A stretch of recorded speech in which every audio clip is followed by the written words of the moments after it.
नमस्कार दोस्तों, आप सभी का लॉ सीखो के दैनिक समाचार विश्लेषण में। तो चलिए देखते हैं आज हम किन आर्टिकल्स के बारे में चर्चा करने वाले हैं। आज का जो हमारा पहला आर्टिकल है वो ब्लॉकचेन के बारे में है। क्या इलेक्शन में हम ब्लॉकचेन पद्धति प्रौद्योगिकी का ब्लॉकचेन टेक्नोलॉजी का यूज कर सकते हैं और टेक्नोलॉजी और कैसे इमर्ज हो सकती है इलेक्शन में और इसमें क्या सीमाएं हैं, क्या लिमिटेशंस है, इनकी भी हम एक विस्तृत चर्चा करेंगे।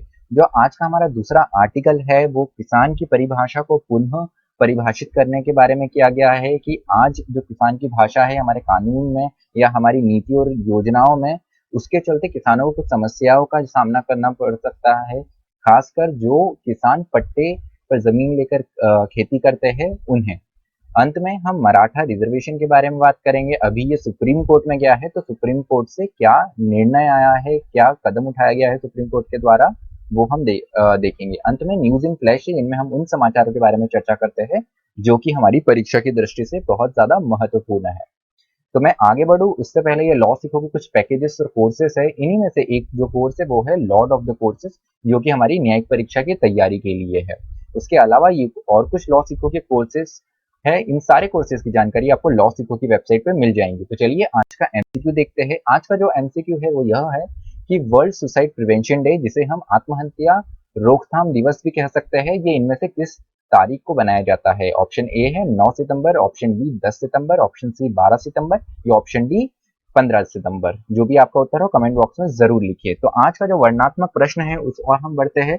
तो आज का जो वर्णनात्मक प्रश्न है, जो डिस्क्रिप्टिव क्वेश्चन है, वो यह है कि जब तक किसान शब्द की परिभाषा को व्यापक और परिवर्तित नहीं किया जाता, तब तक किसानों के लिए चलाई जाने वाली विभिन्न नीतियां अपना उद्देश्य नहीं पूर्ण कर सकती है। एक विस्तृत चर्चा करें। इस प्रश्न का उत्तर आप 250 शब्दों में लिख सकते हैं। तो चलिए देखते हैं कि ब्लॉकचेन इन इलेक्शंस की कैसे हम ब्लॉकचेन टेक्नोलॉजी को इलेक्शन में यूज कर सकते हैं, उसके बारे में जो आर्टिकल है उसकी हम चर्चा करते हैं। तो ये समाचार में क्यों है, तो हाल ही में इलेक्शन कमीशन, जो कि हमारा चुनाव आयोग है, उसका और तमिलनाडु ई गवर्नेंस एजेंसी साथ में आईआईटी मद्रास का एक ज्वाइंट कॉन्फ्रेंस हुआ, जिनमें ब्लॉकचेन कैसे हम इलेक्शन में इस पद्धति को फॉलो कर सकते हैं, इसकी एक पॉसिबिलिटी पे चर्चा की गई। तो ये ब्लॉकचेन पद्धति है क्या, हम जानते हैं। तो जिस प्रकार हजारों और लाखों कंप्यूटरों को आपस में जोड़कर हम ने एक इंटरनेट का आविष्कार किया है, इंटरनेट का आविष्कार हुआ है, ठीक उसी प्रकार जो हमारा डेटा ब्लॉक होते हैं, जिन्हें हम आंकड़े कह सकते हैं, जो छोटे छोटे डेटा के आंकड़े होते हैं, उनकी एक लंबी श्रृंखला को जोड़कर उसे ब्लॉकचेन का नाम दिया जाता है। और अगर थोड़े और सरल शब्दों में हम समझे तो ये एक डिजिटल लेजर रहता है, जिसे हम एक सार्वजनिक बही खाता कह सकते हैं, जिसमें प्रत्येक लेन देन का एक रिकॉर्ड दर्ज किया जाता है। तो ये रिकॉर्ड ऐसा होता है जिसमें कोई भी छेड़खानी नहीं कर सकता, इसको बदल नहीं सकता, इसमें संशोधन नहीं कर सकता, साथ ही साथ इसको हटाया नहीं जा सकता। तो आपका जो भी रिकॉर्ड है वो परमानेंटली सेव हो जाता है। तो अगर हम पारंपरिक रूप से देखें, ट्रेडिशनली देखें, तो ये क्रिप्टो करेंसी, जिसे हम डिजिटल करेंसी कहते हैं, उसके लिए उपयोग किया जाता था। लेकिन हाल ही में कई देशों के द्वारा ये अलग अलग चीजों में यूज हो रहा है। जो लीगल फ्रेटर्निटी है वो भी इसके और कैसे इसको और उपयोग कर सकते हैं, उस और ध्यान बढ़ा रही है। जैसे ड्राफ्टिंग, जो स्मार्ट ड्राफ्ट होते हैं, उनकी भी ड्राफ्टिंग इससे की जा सकती है। इसके अलावा भी अगर हम देखें तो जो लैंड रिकॉर्ड से हमारे जो जमीन के भूलेख होते हैं, उनको भी हम इसमें कैसे हम ब्लॉकचेन की पद्धति बना सकते हैं। इसके लिए बड़ा इंटरेस्टिंग है कि अभी आंध्र प्रदेश गवर्नमेंट ने जो है उनने भी चर्चा करी थी इस बारे में कि कैसे हमारे भूलेखों को हम ब्लॉकचेन में कन्वर्टेड कर सकते हैं। तो चलिए कुछ आर्ग्यूमेंट देखते हैं, इसके पक्ष और विपक्ष में कुछ तर्क देखते हैं, फेवर और अगेंस्ट में इसके। तो जो सबसे पहला तर्क रहता है इसके पक्ष में वो ये है कि हमारे देश में, हमारे भारत जैसे देश में बहुत ज्यादा आंतरिक माइग्रेशन होता है सीजनल वर्कर द्वारा, और जो दूसरे वर्कर हैं उनके द्वारा वो एक जगह से दूसरी जगह पलायन करते हैं। तो करीब अगर जनसंख्या की दृष्टि से देखते तो 5 करोड़ की ये जनसंख्या है जो कि पलायन करती है। उसके अलावा जो दूसरा पक्ष में किया जाता है कि ब्लॉकचेन किस लिए यूज होनी चाहिए, वो ये है कि हमारे जो सैन्य दल के जो मेंबर्स है, जो सैनिक है हमारे, वो बड़े दूरस्थ जगहों पर पोस्टेड होते हैं, अपने घरों से मीलों किलोमीटर दूर पोस्टेड होते हैं, तो वो इसकी मदद से एक रिमोट वोटिंग कर पाएंगे। उसके अलावा जो विपक्ष में एक जो आर्ग्यूमेंट होता है, वो पहला बिंदु ये है उसका विपक्ष में कि इसको इम्प्लीमेंट करना बहुत ही ज़्यादा कॉम्प्लेक्स है, बहुत ही ज़्यादा कठिन है। तो जब हमारा जो एग्जिस्टिंग सिस्टम है उसी हम प्रॉपर वे में इम्प्लीमेंट नहीं कर पाते हैं, तो ऐसे क्रिप्टोग्राफी प्रोटोकॉल को लेते हुए हम कैसे इसको इम्प्लीमेंट कर पाएंगे। कहीं ना कहीं उसके साथ में जो दूसरा बिंदु वो ये बताया गया है कि एक रिस्क रहती है, हमेशा शंका रहती है कि कहीं ना कहीं साइबर अटैक हो सकता है। एक सर्विस अटैक को भी हम नहीं जुटला सकते हैं कि इसकी भी काफी ज्यादा आशंका हो सकती है। तीसरा बिंदु ये है कि कहीं ना कहीं जो आइडेंटिटी है वोटर की उनको अनमास्क किया जा सकता है, किस वोटर ने किसे वोट दिया, उनका प्रेफरेंस क्या रहा, उनकी आइडेंटिटी क्या है, वो सामने आने की, उसको अनमास्क करने की एक रिस्क हमेशा से बनी हुई रहती है। उसके साथ में कहीं ना कहीं इस जो बायोमेट्रिक डेटा के द्वारा हम जैसे आजकल राशन की दुकानों पे बायोमेट्रिक डेटा हो गया, कुछ स्कीम का फायदा हो गया, डीबीटी के लिए भी बायोमेट्रिक का यूज होता है। हम इलेक्शन में भी अगर इसका करते हैं ब्लॉकचेन पद्धति से, तो कहीं ना कहीं उसका मिस यूज की चांस है, क्योंकि इसका एक क्लोनिंग हो सकता है, उसकी डुप्लीकेट कॉपी बनाई जा सकती है साइबर अटैकर्स के द्वारा। और हो सकता है कि ये जो आपने बायोमेट्रिक का कॉपी बनाया, वो कॉपी इस्तेमाल करके अगले इलेक्शन में भी आप उनके नाम से एक वोटिंग कर सकते हैं। तो कहीं ना कहीं इसके बायोमेट्रिक मिसयूज की भी एक बात की गई है। उसके अलावा जो पांचवा पॉइंट वो ये है कि हमारे पास में एक चुनौती है कि अभी भी हमारा जो समाज का निचला तबका है, जो ग्रामीण क्षेत्र है, वहां तक टेक्नोलॉजी प्रौद्योगिकी नहीं पहुंची, इंटरनेट नहीं पहुंचा है। तो ये जो माइग्रेंट वर्कर है 5 करोड़ की, जिनकी हम बात कर रहे हैं, जो माइग्रेट करते हैं, सीजनल भी माइग्रेट करते हैं, ये सारे समाज के उस निचले तबके से ही आते हैं। तो कैसे इस ऐसी टेक्नोलॉजी का यूज कर पाएंगे जब उनके पास में इंटरनेट या बेसिक टेक्नोलॉजिकल चीजें ही नहीं है। तो चलिए कुछ सॉल्यूशंस की और हम जान सकते हैं कि और कौन से हम सॉल्यूशन निकाल सकते हैं। तो कहीं ना कहीं हम इंट्रोडक्शन कर सकते हैं और हम सुधार कर सकते हैं हमारी एग्जिस्टिंग मेथड से। जैसे हमारा पोस्टल बैलेट का जो सिस्टम है या प्रॉक्सी वोटिंग है। प्रॉक्सी वोटिंग मतलब जैसे मेरे बिहाफ पर कोई और जाकर मेरी अनुपस्थिति में वोट कर सकता है, जो जिसे मैं ऑथराइज करूं, जिसे मैं मान्य करूं, जैसे मैं एक लेटर दे सकता हूं या एक प्रोसीजर बनाई सकता हूं कि मेरे बिहाफ में कोई और भी वोट कर सके जो मैं चाहता हूं। तो ऐसी एक पद्धति ला सकते हैं। उसके साथ में one nation one voter ID की भी बात की गई है।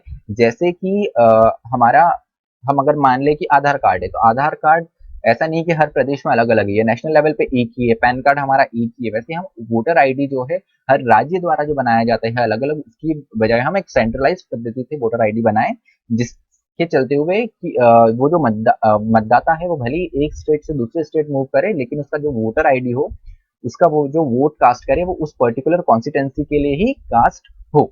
तो एक वन वोटर आईडी वाला एक सॉल्यूशन, एक सुझाव है, एक हल हो सकता है। उसके अलावा जब हम कोई भी सॉल्यूशन की बात करें, तो या हम एक प्रौद्योगिकी या टेक्नोलॉजिकल एक डिजिटल पद्धति लाने की बात करें, तो कहीं ना कहीं जो सॉफ्टवेयर है वो इंडिपेंडेंट होना चाहिए, स्वतंत्र होना चाहिए। उसके साथ में फॉल्ट टॉलरेबल होना चाहिए। अगर कोई फॉल्ट होता है तो वो उसको झेल सके, ये उसमें क्षमता होनी चाहिए। उसके साथ में कहीं ना कहीं एक जो उसका विफल होना या टेम्परिंग, उसमें हस्तक्षेप करने की एक चांसेस रहती है, वो नहीं होनी चाहिए, क्योंकि वो प्रश्न चिन्ह खड़ा करती है उसकी पारदर्शिता पे और सत्यनिष्ठा पर। तो चलिए हमारा दूसरा आर्टिकल देखते हैं, जो कि हमारे किसानों के बारे में है। तो जैसे कि आत्मनिर्भर भारत पैकेज अनाउंस हुआ, तो उसमें जो सबसे ज्यादा फोकस किया गया वो एग्रीकल्चर सेक्टर भी एक था, हमारा कृषि क्षेत्र भी एक था। तो कृषि क्षेत्र के लिए बहुत सारी योजनाएं भी लाई गई, जैसे एग्रीकल्चर इंफ्रास्ट्रक्चर फंड की भी बात की गई, जो कि पोस्ट हार्वेस्ट, जो खेती कटने के बाद का जो एक सिस्टम है, जो सप्लाई चेन है, कोल्ड स्टोरेज है, इनके लिए काफी ज्यादा सरकार के द्वारा पैसा अलोकेट किया गया है। उसके अलावा पीएम किसान योजना है, जिसमें कैश ट्रांसफर होता है। किसान क्रेडिट कार्ड की बात है, जिसमें क्रेडिट दिया जाता है किसान को। ऐसी भी योजनाएं बड़ी सरकार के द्वारा चलाई जा रही है। तो देखते हैं कि जब हम किसान की बात करते हैं, किसान की परिभाषा की बात करती है, तो उसमें क्या दिक्कतें देखने को मिलती है।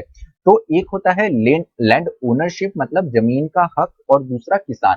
तो इसकी एक चर्चा की गई है कि अगर हम बात करें खासतौर पे पीएम किसान की, जिसमें डायरेक्ट कैश ट्रांसफर किया जा रहा है सरकार के द्वारा, तो उसमें ये सिर्फ उन्हीं लोगों को फायदा मिल रहा है जिनका लैंड रिकॉर्ड में as a cultivator, as a kisan नाम हो। जो हमारे जमीन भूलेख रहते हैं, उनमें उनका एज अ मालिक, एज अ किसान उनका नाम दर्ज हो, केवल उन्हीं को ये कैश ट्रांसफर का फायदा मिल पा रहा है। उसके अलावा अगर हम पारंपरिक तौर पे भी देखें और ये क्राइटेरिया भी देखें कि कौन किसान है, तो हमेशा से ये माना जाता है कि जो लैंड का ओनर है, जो जमीन का मालिक है, वही किसान है। और जो हमारी जितनी भी बेनिफिट है, जितने भी फायदे हैं, जितनी भी योजनाएं हैं, जितनी भी नीतियां हैं, वो सिर्फ उस जमीन के मालिक को ही मिलती है, जो जिसपे उसका मालिकाना हक होता है उस जमीन पे, केवल उसी को भी ही मिलती है। तो इससे एक नुकसान ये होता है कि ऐसा काश्तकार या ऐसा किसान जो पट्टे किराए पे लेकर उस पे खेती करता है, उनको इसका फायदा नहीं मिल पाता है। तो वैसे तो वो भी कृषि का ही काम कर रहा है, वो भी किसान जितना ही काम कर रहा है। यहाँ तो बल्कि उसके पास में जमीन भी नहीं है, वो पूरा उसकी क्रॉप पर ही डिपेंड करता है। लेकिन वो सारे इन फायदों से दूर है, इन योजनाओं से काफी दूर है, राइटर ये बताते हैं। तो इसको सुधारने के लिए modern agriculture land leasing act 2016 का इंट्रोडक्शन किया गया, उसको लाया गया सरकार के द्वारा, लेकिन सिर्फ कुछ ही राज्य ऐसे थे जिन्होंने इसको इम्प्लीमेंट किया। उसके साथ में अगर हम थोड़े आंकड़ों पे देखें तो 2.65 मिलियन जो लोग हैं वो ऐसी जमीनों पर काम करते हैं जो कि आंशिक या पूर्ण रूप से लीज पर ली गई हो, किराए पे ली गई। तो हमारी जितनी भी लैंड होल्डिंग है उनमें का इतनी सारी जो लैंड होल्डिंग है वो पट्टे पर जो किसानी करते हैं, जो किराए पे किसानी करते हैं, उनके द्वारा की जाती है। उसके अलावा यही अगर किराए टेनेंट फार्मर की बात करें, ऐसे किसान जो किराए पर एज ए टेनेंट काम करते हैं, तो उनको कॉस्ट भी झेलनी पड़ती है कृषि की। कोई रिस्क होता है, अगर फसल बिगड़ जाती है या ज्यादा कोई प्राकृतिक आपदा हो जाती है तो उसका रिस्क भी उनको झेलना पड़ता है। लेकिन वही अगर हम लैंड ओनर की बात करें तो उसको रेंट तो फिक्स मिल ही रहा है, क्योंकि वहां पे एक एग्रीमेंट हुआ है, करार हुआ है। उसके साथ में सरकार की कोई सब्सिडी आती है तो उसको उसका भी फायदा मिलता है, और कोई दूसरी सहायता आती है तो उसका भी उसे फायदा मिलता है। अब थोड़े हम एनसीआरबी के डेटा पे ध्यान दे देते हैं। अगर आत्महत्या की बात करें, किसान आत्महत्या की बात करें, तो उसमें जो मेजोरिटी है वो उन किसानों की है जो कि टेनेंट फार्मर है, ऐसे फार्मर जो किराए की जमीन पर खेती करते हैं। तो ये एक चिंता का विषय है कि ऐसे फार्मर्स को भी हमको ऐसे किसानों को भी हमको किसान की जो परिभाषा है उसमें सम्मिलित करने की आवश्यकता है। उसके अलावा अगर हम कुछ परिभाषाएं देख ले किसान की, तो सबसे पहले पॉपुलेशन सेंसस जो होता है, हमारी जो जनसंख्या की गणना होती है, उसमें भी हम सिर्फ उन्हीं ही किसान कल्टीवेटर मानते हैं जो लैंड पे जिनका मालिकाना हक हो या किसी ना किसी प्रकार की उस जमीन पे उनकी हिस्सेदारी हो। उसके बाद में 59th round of situation assessment survey की बात करें तो इसमें थोड़ा सा रिफॉर्म ये लाया गया है कि जो उस जमीन के पोजीशन में है या वो उसने उस जमीन को ओ करता हो या उस पर मालिकाना हक हो या उसको लीज करा हुआ हो, तो यहाँ पर उस व्यक्ति को भी किसान की परिभाषा में माना जाएगा। उसके अलावा एक कहीं ना कहीं थोड़ा परिभाषित करने की कोशिश की गई है कि फार्मिंग से जुड़ी हुई है, जिसको मेजोरिटी इनकम मिल रहा है, उसे हम किसान मानेंगे। उसके साथ में 17th राउंड देखे एसएएस का, तो उसमें भी कहीं ना कहीं जो क्राइटेरिया डिफाइन किया गया था फार्मर का, उसको बदलने की कोशिश की गई है। तो ऐसे एग्रीकल्चरल हाउस होल्ड उन लोगों को माना गया है जो पिछले 365 दिनों में किसी ना किसी कृषि या उससे जुड़ी हुई गतिविधियों से जुड़े हुए हैं और उनको कुछ ना कुछ उससे वैल्यू जनरेट हो रहा हो, कुछ उनको उससे फायदा मिल रहा हो। उसके अलावा नेशनल पॉलिसी फॉर फार्मर्स जो 2007 में आई थी, उसमें भी उन सारे लोगों को कृषक की परिभाषा में जोड़ा गया है जो किसी न किसी तरीके से कृषि या उससे जुड़ी हुई गतिविधियों में से संबंधित हो। तो चलिए मराठा कोटा की बात करते हैं। मराठा कोटा की जैसे आपको पता होगा, पिछले कुछ 3-4 सालों में हमको एक महाराष्ट्र में एक एजिटेशन दिखा मराठा समुदाय के द्वारा। इन लोगों ने आरक्षण की मांग की, क्योंकि शैक्षणिक संस्थानों और जो गवर्नमेंट की नौकरियां रहती है, जो सरकारी नौकरियां हैं, उनमें। तो ये बॉम्बे हाई कोर्ट में चैलेंज हुआ। उसके बाद में बॉम्बे हाई कोर्ट के बाद में अब ये सुप्रीम कोर्ट में आया। तो सुप्रीम कोर्ट में जिस बेंच के पास में आया था, उस बेंच ने इसको संविधानिक बेंच के पास में रिफर किया है। तो यहाँ पर एक जरूरी बात यह है कि जैसे हमको पता है 1992 में जो इंदिरा सहानी का केस आया था, Indira Sahani versus union of India, उसमें सुप्रीम कोर्ट की 9 जजेस की बेंच ने ये माना था कि आपका जो कोटा है, जो रिजर्वेशन है, वो 50% से ज्यादा नहीं होना चाहिए। लेकिन इस केस में वो 50% से ज्यादा चला गया, इसलिए ये कोर्ट में चैलेंज किया गया।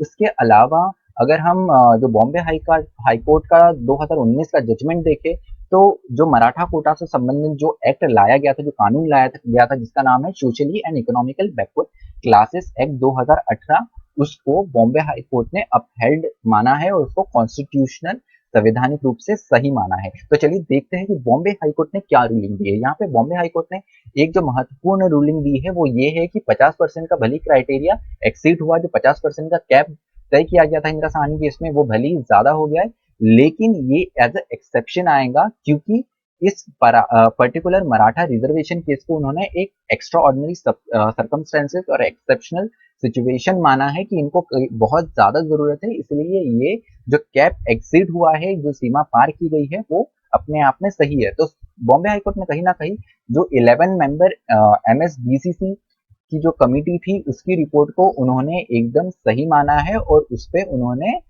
रिलाई करते हुए अपने जजमेंट का आधार रखा है।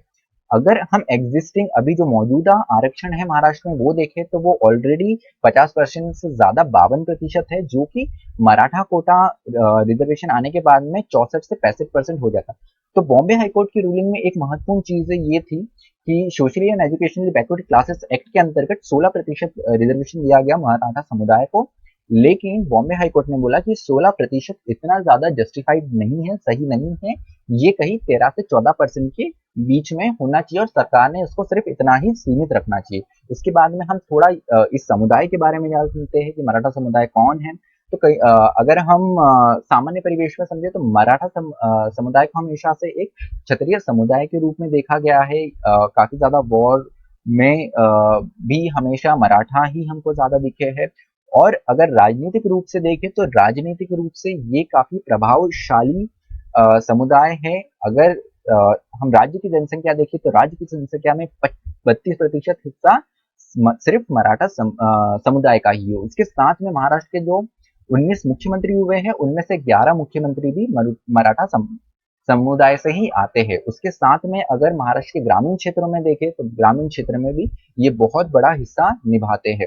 तो चलिए देख लेते हैं कि जो Maharashtra state reservation for socially and educationally backward classes act लाया गया, जो कि मराठा रिजर्वेशन प्रदान करता है 16%, उसके बारे में।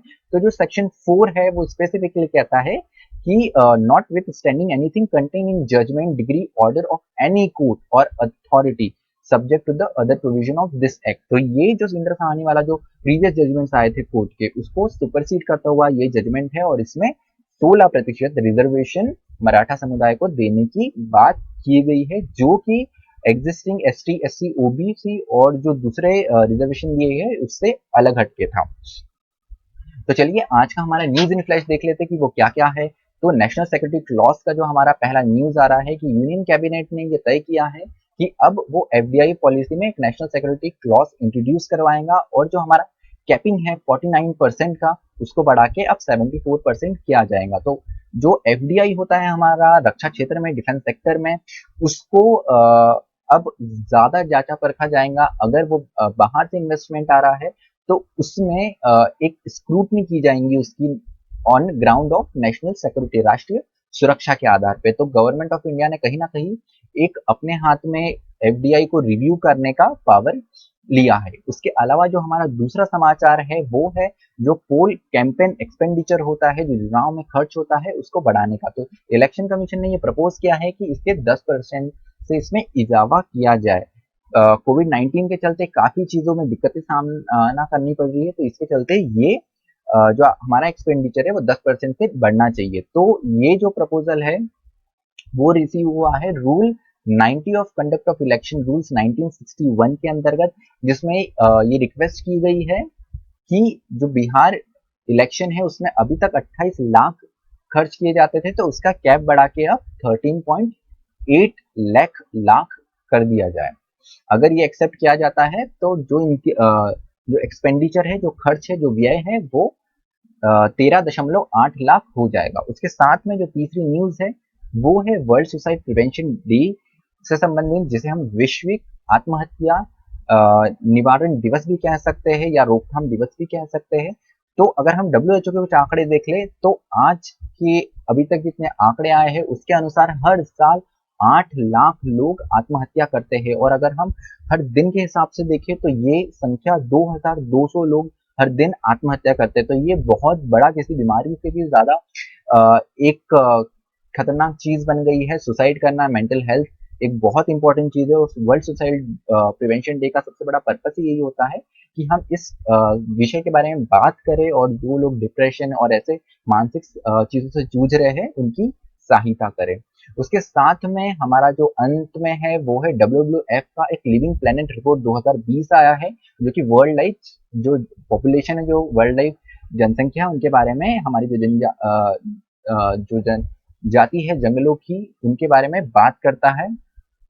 तो जो वाइल्ड लाइफ है हमारे, जो जंगली जानवर जिन्हें हम कहते हैं, उनका पॉपुलेशन काफी हद तक घटा है 1970 में से लेकर अगर 2020 में देखें तो ये 68% तक कम हुआ है। उसके बाद में अगर हम ऐसी जमीन की बात करें जो जिस पर आइस नहीं है, जिस पर बर्फ नहीं है, तो ऐसी जमीन में 75% अल्टरेशन हुआ है, बदलाव हुआ है, मनुष्य ने उसमें कुछ ना कुछ बदलाव किया है। तो दो एक नेचुरल एग्जिस्टेंस था वहां पे, उससे छेड़खानी की गई। उसके साथ में जो हमारी आर्द्र भूमि हुआ करती थी, वेटलैंड्स हुआ करती थी, वो भी हमारे पास से 85% खत्म हो गई है। उसके साथ में अगर हम बायोडाइवर्सिटी लॉस की बात करें, अगर हम हमारी जैव विविधता के लॉस की बात करें, तो सबसे ज्यादा जो है वो यूरोप और सेंट्रल एशिया में देखने को मिला है। अगर महाद्वीप और बड़े क्षेत्र के आधार पर देखें तो ये 57.9% कम हुआ है। वही उत्तरी अमेरिका में ये 52.5% कम हुआ है। लैटिन अमेरिका और कैरेबियन देशों की बात करें तो यहाँ पर ये